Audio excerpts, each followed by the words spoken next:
Olá, bom dia. Bom dia. Estamos aqui na casa do seu Portela, em Governador Eugênio Barros. Seu Portela, você é de origem de onde? Eu sou filho de Eugênio Barros. A minha geração ela é meio complicada, porque Eugênio Barros era município de Caxias. E eu nasci num povoado por nome Espírito Santo. Na época, é município de Eugênio Barros. Aí vem Socorro, que na época era Bacupari, tem o Pé do Morro, que hoje é governador Luiz Rocha. Nós temos também onde é Espírito Santo, hoje é senador Alexandre Costa. Então a minha geração é assim, meio tripla, né? Porque eu nasci no município de Caxias, mas sou filho de Eugênio Barros. Depois passou a emancipação. E sua vinda do Espírito Santo, porque você conhece bastante a história do Socorro, né? Conheço. Do antigo Bacupari. Isso. Então, como foi que você teve conhecimento dessa história do Socorro? Olha, quando eu vim de Espírito Santo para Eugênio Barros, que na época era Criuli do Macário, depois passou a emancipação e tal.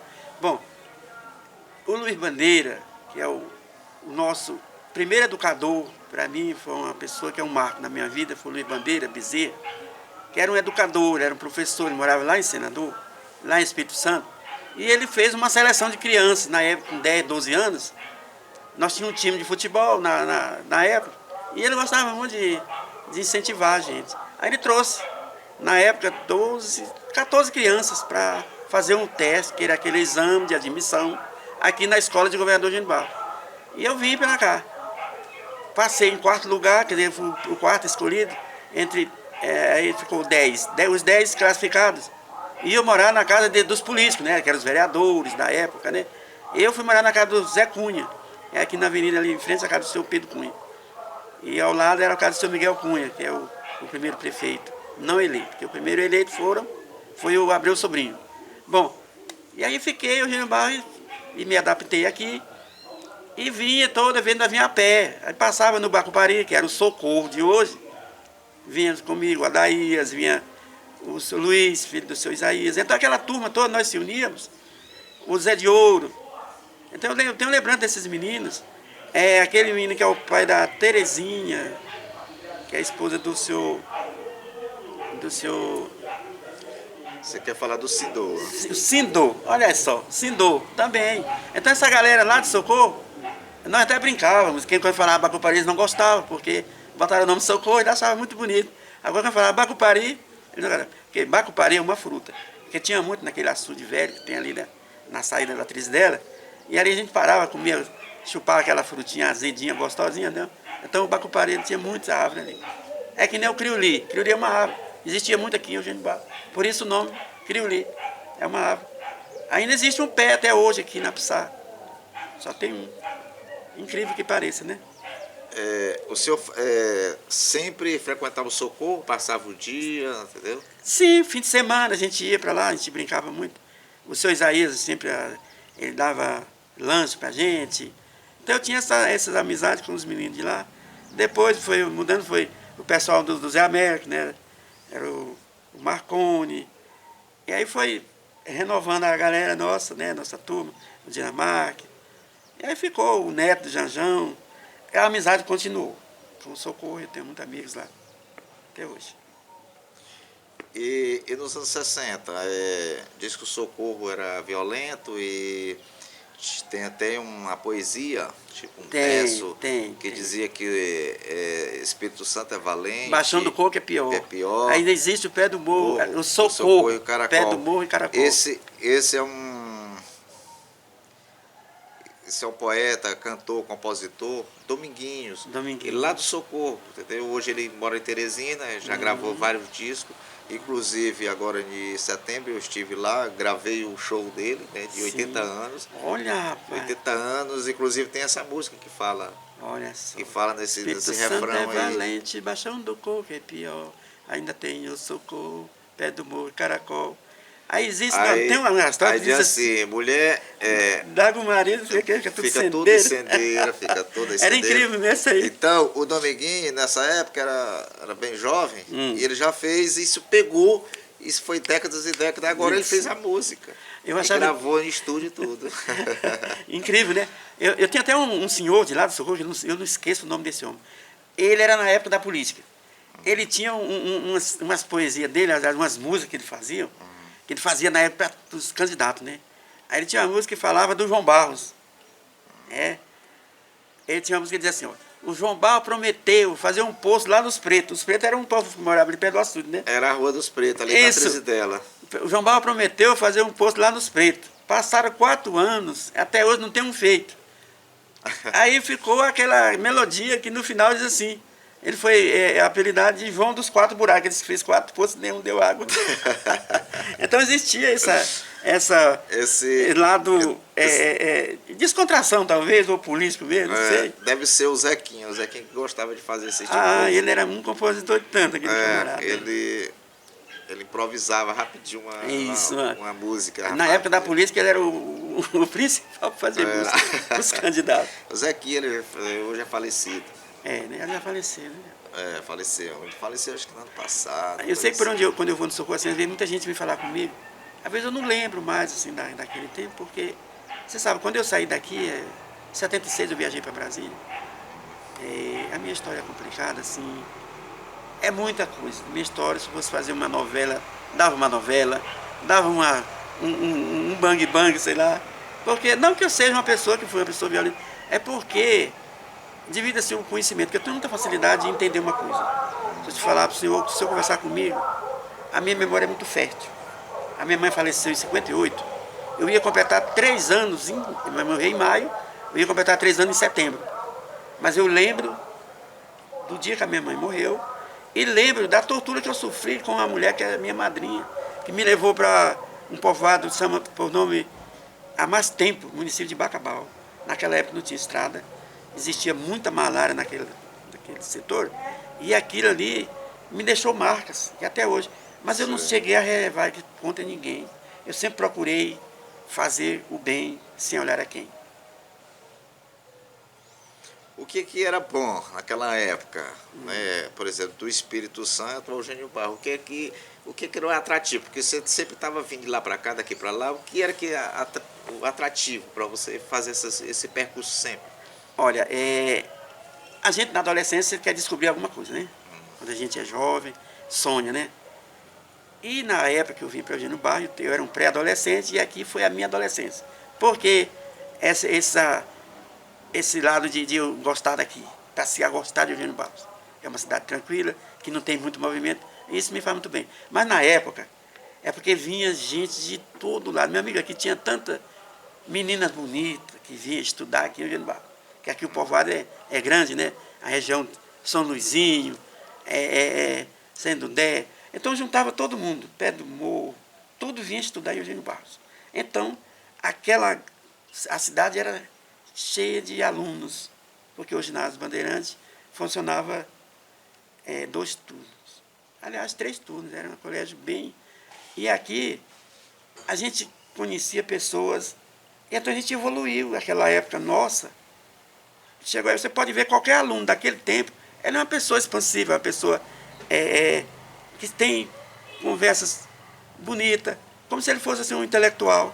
Então eu não tenho essa dificuldade, então eu aprendi convivendo com pessoas da minha época que tinham sonhos, como muitos deles hoje são formados, nós temos muitos doutores daqui. Então Eugênio Barros foi um berço, vamos dizer assim, da sabedoria da época, né? Eles foram pessoas que não tinham maldade, né? Porque aqui você não via a violência que temos hoje nos grandes centros. Então as pessoas daquela época todas são pessoas civilizadas que foi naquele tempo. Então isso eu fiquei gostando porque eu tive apoio, tive a facilidade e eu aprendi muito com isso. Então são coisas que me deixou marca, que até hoje estou aqui. Viajei muito, conheci países, que eu morei na fronteira do Brasil com a Bolívia 5 anos, morei no Pantanal, na época de novelas assim. Então eu passei a conhecer o outro lado da vida e aprendi tendo a igualdade social. O que é a igualdade social? É você conviver com pessoas ricas e pobres. Porque aqui existia pessoas que eram considerados ricos e não aceitavam um pau na sua casa. Mas nessa época não. todos nós éramos juntos. E assim eu me criei com esse lado social que eu preservo até hoje. Inclusive estou registrando agora, criando aqui no Eugênio Barros, uma associação da pessoa com deficiência e patologia, porque eu quero atingir todos. O que é patologia? Patologia não é doença, e sim uma deficiência, porque todos nós, seres humanos, temos medo, fobia. Não pode ver um delegado, uma autoridade, que aquela pessoa fica com aquela fobia, aquela ansiedade. E eu não tenho isso, né? Então eu estou procurando fazer justamente isso que vai me fazer o bem. E para todos nós, e é o que eu pretendo. Isso é muito interessante. A gente nunca pode deixar de lutar, né? Por esses objetivos. Né? E lá no Espírito Santo, né? Nessa época era muito violento, né? Era. Mas aí, como era a sua convivência lá? Assim, Olha, o Espírito Santo, o pessoal fala, é um lugar violento. Ó, naquela época, o povo vinha do Ceará para o Maranhão montado em animal. Conheço até gente que mora até hoje lá. Tem o seu Ademar, tem os filhos dele que moram aqui, o João Ademar. Então esse povo, a família Martins, eles vinham a pé do Ceará para cá. Então que eles faziam aquelas roças aqui no centro Gonçalo, ali no município aqui, aqui essa parte de Socorro também. Então eles eram uns caras muito trabalhadores. Quando eles vinham para cá, eles vinham em animais montados. E lá no Espírito Santo tinha uma feira muito boa, que era movimentada. Então aquele troca-troca, né? Você sabe, quando tem troca-troca tem uma meia confusão, né? Como chama lá em Brasília, chama-se a Feira do Rolo, né? Então o Espírito Santo era assim. Não é que o povo do Espírito Santo seja um povo violento. O povo vinha de fora, aí fulano devia uma conta lá, não sei aonde, o cara vinha, pá, matava o outro. Era muito difícil ter um fim de semana para não ter uma morte, duas lá. E se tornou o lugar por nome violento. Não é violento. Incrível que pareça, o povo de lá ainda continua, porque Espírito Santo era assim, começou pela família Machado. E lá no bairro São Raimundo, hoje, era a minha família, a família Campos. Aí ficou a minha família Campos e os Machado. Eles construíram aquele povoado, mas sempre com gente trabalhadores, né, que era a família Machado, era construído tudo ali em termos de roças, comércio, tudo era a família Machado. Olha, o meu bisavô, que eu não conhecia avô, meu nome é Antônio Portela e Silva Neto, porque o meu avô era do Piauí. Inclusive dizem que ele é irmão do Petrônio Portela, que é o político piauiense, né? E meu povo veio de lá. O meu bisavô era de Lesbom Veloso, e daquela outra cidade, meu Deus, que eu esqueci o nome agora, era minha bisavó. Aí vieram para cá, e a minha avó teve a minha mãe já em Caxias. Aí ficou morando lá. E lá minha mãe conheceu meu pai, que meu pai era daquela descendência de Vaz, Buriti de Inácia Vaz. Então essa senhora, Inácia Vaz, era a bisavó do meu pai. E meu pai nasceu em Caxias. Aí o nome do meu pai José Vaz da Silva, né? E a minha mãe era Maria Raimunda. Não usou o Portela, porque na época não era casamento civil. Aí eu fiquei com o nome do meu avô. Então a minha herança, Portela, é do meu avô. Veio do Portugal, né? O Vaz. Isso, o Vaz veio de Portugal. Portugal, então isso. você... Pedro Vaz de Caminha, né? Praticamente. Então você deve ser parente dele. Isso. Descendente dele. Descendente desse. Inácia Vaz era uma índia, que meu pai é descendente do índio. Ela foi pega mesmo no laço, como dizia na época, né? Aí tem a cidade, perto de Timon, Buriti de Inácia Vaz, que era bisavó do meu pai. E meu pai foi criado aqui, em Caxias. Inclusive, a família dele, por parte de mãe, era descendente daquele povo ali do Riacho do Ouro, que existia um engenho d'água, do outro lado do Riacho do Ouro, que hoje é só mansões, né? Então aquelas terras ali eram da minha família. Então eu não tive o prazer de conhecê-la, toda essa família. Mas existem documentos da época. Não fui atrás porque ficou muito complicado para mim, devido latifundiários teve, né? Na época ninguém mexia com isso. Mas a minha descendência é bem conhecida, né? De um lado é Portela, um Vaz e Campos, que era o meu bisavô. É muito forte, né? Vaz com Portela, né? Isso. Portela, no Rio de Janeiro, tem bastante, né? Tem até uma escola Tem a de escola música, de samba, né? mas né? a família Portela, Portela. aqui no Maranhão, ela é Vargem Grande, porque são duas famílias, Portela. É uma do Ceará e outra do Piauí. A do Piauí tem 2 L, que é o meu caso. E a do Ceará só tem um L no Portela. Tá? Então, os 2 L tem em Vargem Grande. Tem aqui, com um L aqui, o município de Gonçalves Dias, no Centro Novo, que é... Gonçalves Dias é governador Acha, eu não lembro. Sim. Mas tem muito Portela por aqui. Só que não é os meus. Os meus é com 2 L. Interessante, né? Para poder, como é que diz, diferenciar, né? Isso. Uma família de Uma outra, família né? de Não, outra, essa é. daqui vai ser com É. L, parece assim, combinado. Não, Combinado, bota, né? bota a sua com L e bota a minha com 2. Isso aí. Então, quando eu vim para Eugênio Barros, aí o Luiz Bandeira fez essa pesquisa, né? Dos Portela. Inclusive, por isso que eu devo muito àquele homem, porque ele pesquisou a minha vida. Ele, quando eu vim para cá, o meu nome antigamente era Antônio Portela Neto, né? Quer dizer, não tinha o Silvio da minha mãe. Aí ele foi, não, vamos fazer assim. Vou pesquisar. Aí ele foi, Teresina, foi. Eu sei que ele pesquisou a minha descendência. E ele encontrou o Antônio Portela morando aqui, aonde ele tinha terra, aqui na cidadezinha Matões, né? Matões, que é o pessoal da Luz mora para cá. Então ele encontrou. Ele fez essa pesquisa e encontrou a diferença das famílias Portela. Ele que encontrou para mim. O Bandeira, eu conheci ele assim, já estava idoso, Já. mas eu não conhecia a história dele, né? É O muito potencial, bonito, assim. o potencial dele, né? Olha, ele era uma pessoa muito, vamos dizer assim, Culta, né? prestativa. Prestativo, Ele gostava. hospitaleiro, né? Moço, para a educação só tinha ele mesmo. É tão tal que a da Luz foi minha professora. Na época ela era moça e jovem. E ela vinha de férias, chegava lá no Espírito Santo, que ele morava lá. Ele casou com a senhora por nome. Falou bem aqui, Nazaré. Ela tinha filhos e ele criou os filhos dela. E com os filhos dele, dele era a da Luz, o Peron, o João Luiz, que eram os filhos do Bandeira, com a primeira esposa, que é a mãe da Luz.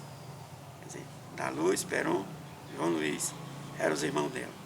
E da parte da Nazaré, era o Sebastião, a Betinha, e tinha mais uma que eu esqueci o nome agora. Então ele criou essa família, educou, todos eles eram bem estudados, devido ao esforço do Luiz Bandeira. Aí ele vem para Eugênio Barros. Na época ele veio para cá e ele começou. Então a educação de Eugênio Barros deve-se a Luiz Bandeira Bezerra. O senhor conheceu a professora Angelita? Sim, senhora. Ela faleceu agora. Foi. Angelita Nogueira.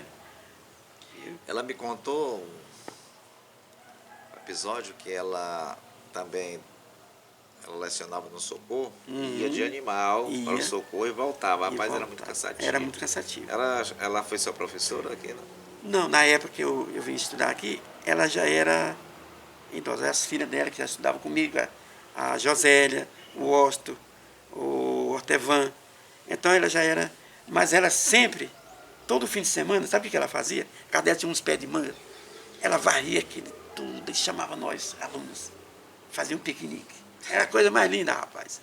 A dona Angelita fazia aquela, com o maior prazer, que eles tinham um engenho de cana, né, na época, e a gente passava o dia naquela brincadeira, e se tornou, a gente fazia, eu ia para o Socorro, juntava a galera daqui para o Socorro, tudo a pé.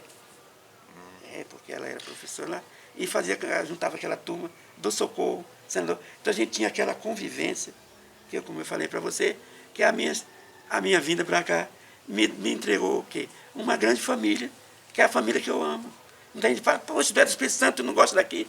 A minha irmã cobra de mim. Poxa, que ele não gosta daqui. Eu disse, minha filha, por quê?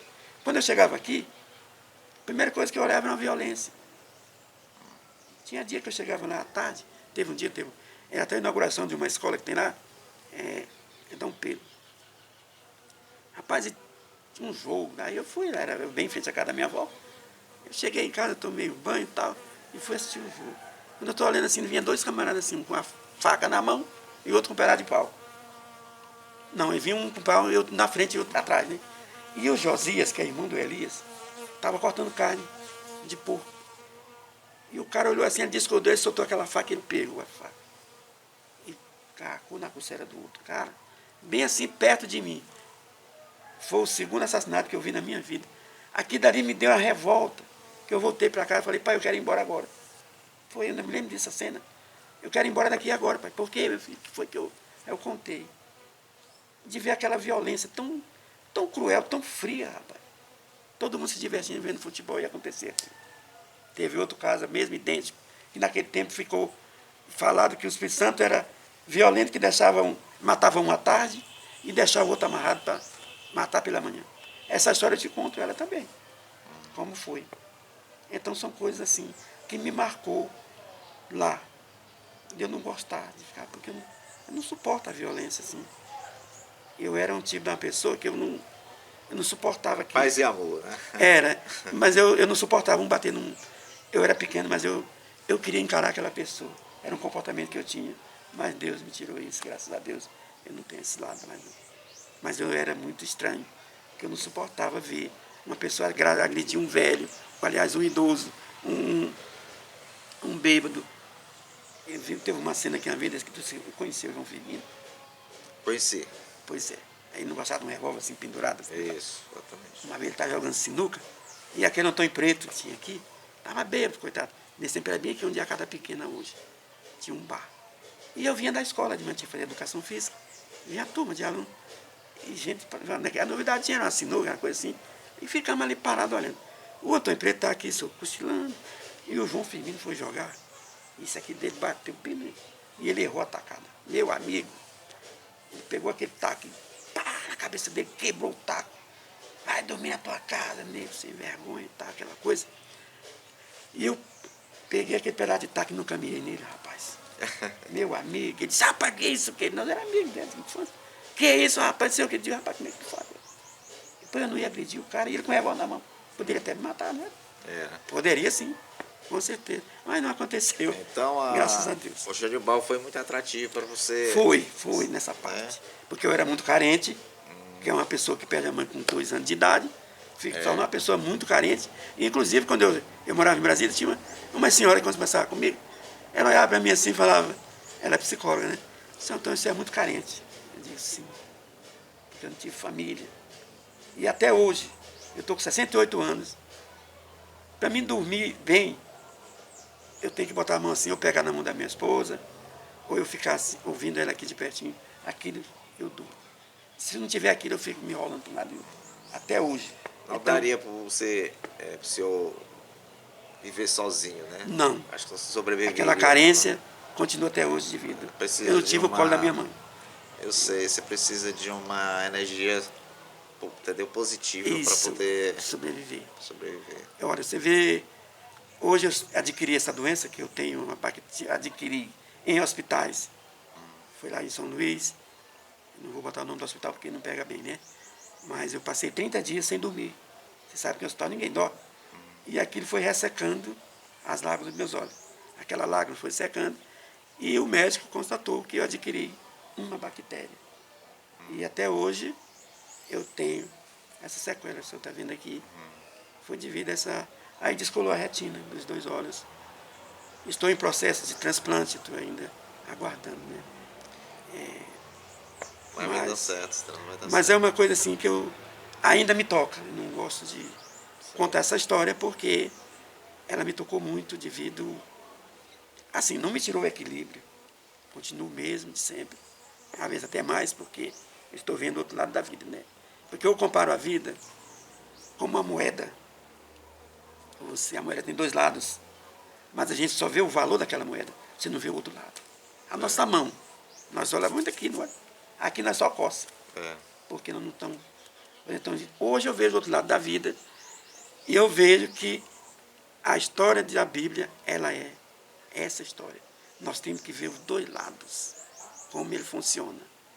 Eu admiro muito o apóstolo Paulo, no livro do Tessalonicenses, porque os tessalônicos eram as pessoas ricas, mas eles eram civilizados. Outros eram ricos, mas eram orgulhosos, né?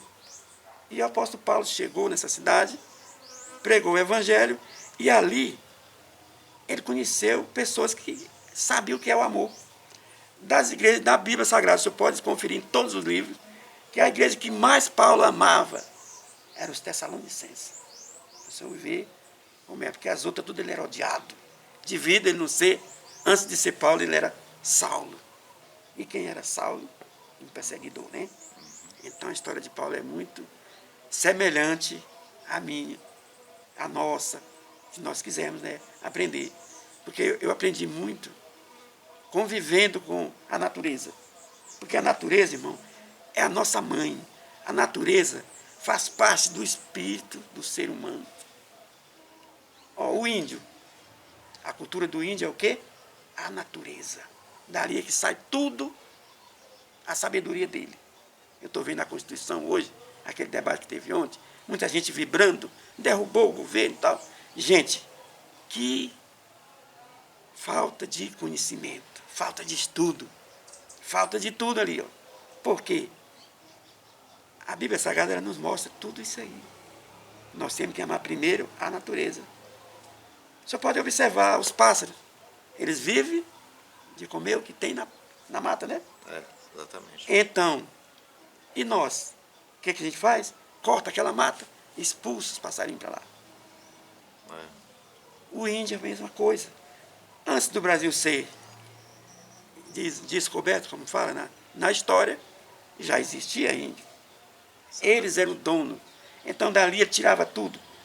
O que aconteceu? As indústrias, por exemplo, farmácia. Ela vai aonde buscar remédios? Lá no mato. É, exatamente. Eu morei 5 anos no Pantanal, da minha vida, veja só. Eu morava em Brasília. Em 88, eu estava de férias, trabalhava na companhia de energia. Estava de férias, vou conhecer o Pantanal. Comecei a olhar no mapa. Eu quero conhecer esse lugar bem aqui. Uma cidade por nome Poconé. Ela é da idade de São Luís. São Luís é de 1612 e ela também. Só que ela é de janeiro. São Luís é de setembro. E lá, meu amigo, eu conheci o que é amar a natureza. A descendência de lá é o negro, o índio e o branco. Qual o branco que foi para lá na época? Marechal Rondon. Mas não era branco, ele era moreno. A descendência dele era negra, né? Então ele foi levando o quê? O telex, que não existia na época. Então ele fundou, ele criou e viu essa cidade, que lá era um desembarque de escravos. Clandestino, como se fosse hoje a máfia de hoje. Lá desembarcava aqueles negros para trabalhar. Mas com respeito à natureza, com respeito. O povo de lá são ricos, que eu digo rico é a pessoa que tem 10 mil, 20 mil cabeças de gado, e anda com o senhor, está aqui sentado comigo. Até hoje eu moro aqui, mas eu recebo a ajuda deles. Você acredita nisso? Tem amigo meu que disse, olha, eu fiz um pix para ti. Tu é uma pessoa que trouxe alegria para nós. Eu tenho muita... Minha filha foi para lá em 88, até hoje ela mora lá. Ela é cidadã poconeana. Ela foi pequena, eu tenho ela e essa aqui de 13. Ela lá tem 44 anos. Mas ela não quis mais voltar para cá. Lá ela tem família, trabalha numa empresa grande. E a minha neta, já a mais velha, filha dela, trabalha também, já no Magazine Luiza. É uma cidade pequena, mas tem de tudo. Quando eu morei lá, tinha 6 agências bancárias. Então lá eu aprendi a conhecer a natureza, olhando a dipirona, a penicilina, a benzetacil, tudo aqui, plantinha. Remédio para tireoide. Eu tinha um problema de tireoide. Lá eu me curei comendo um hortelãzinho que tem lá. Então eu aprendi com a natureza. Aprendi a me alimentar. Porque o alimento, para nós, ele tem que ser original, como diz a Bíblia. Deuteronômio capítulo 14. O senhor pode abrir sua Bíblia, que o senhor vai ver o que Deus quer que a gente come, não que a gente destrua. Exatamente. Pois foi um prazer conversar com o senhor. Igualmente. Muito obrigado. Eu agradeço também. E até a próxima. Até a próxima.